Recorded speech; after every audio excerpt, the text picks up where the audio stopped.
Nous sommes en direct du Théâtre national Mohamed V de Rabat au Maroc.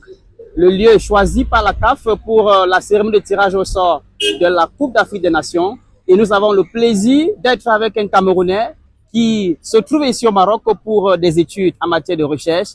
Et bien évidemment, il va se présenter aux internautes de camerfoot.com. Merci d'être là et merci de répondre à nos questions.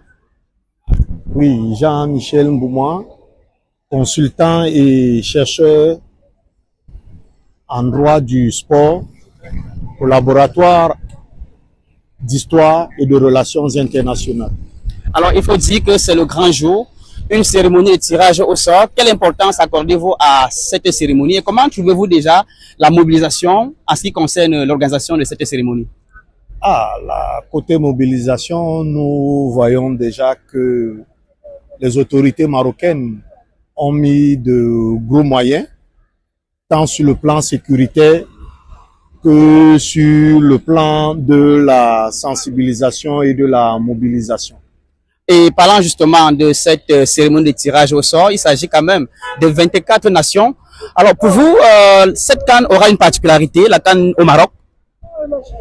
Oui, elle aura forcément une particularité dans la mesure où elle est déjà le signe avant-coureur de la Coupe du Monde 2030 que devra organiser le Maroc avec le Portugal et l'Espagne. Donc déjà, ça permettra à l'État marocain, à la Fédération royale marocaine, de donner déjà un signal, un envoi aux yeux du monde pour leur capacité d'accueil, pour, n'est-ce pas, montrer aux yeux du monde que le pays africain, les pays africains, après l'Afrique du Sud, peuvent, n'est-ce pas, désormais se hisser, se mettre au niveau de l'organisation de ce type d'événement. Alors, pour vous, tout à l'heure, vous avez pris une interview. Vous avez dit que c'est une ville où la chance risque de sourire aux Camerounais, étant donné que c'est une ville porte-bonheur. On se souvient de la CAN remportée il y a quelques années en arrière. Ah, bien sûr, L'année 1988 est toujours dans les annales du football africain.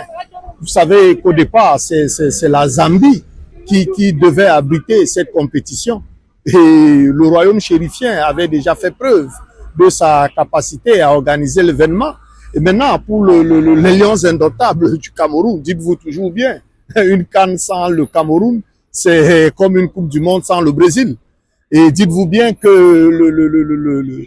le 88 peut se répéter en 2025.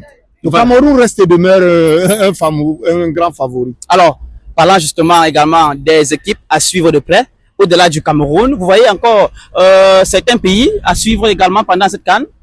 Ah, bien sûr, les Lions de l'Atlas. Les Lions de l'Atlas, le Maroc, vu son ranking mondial africain, est le grand favori.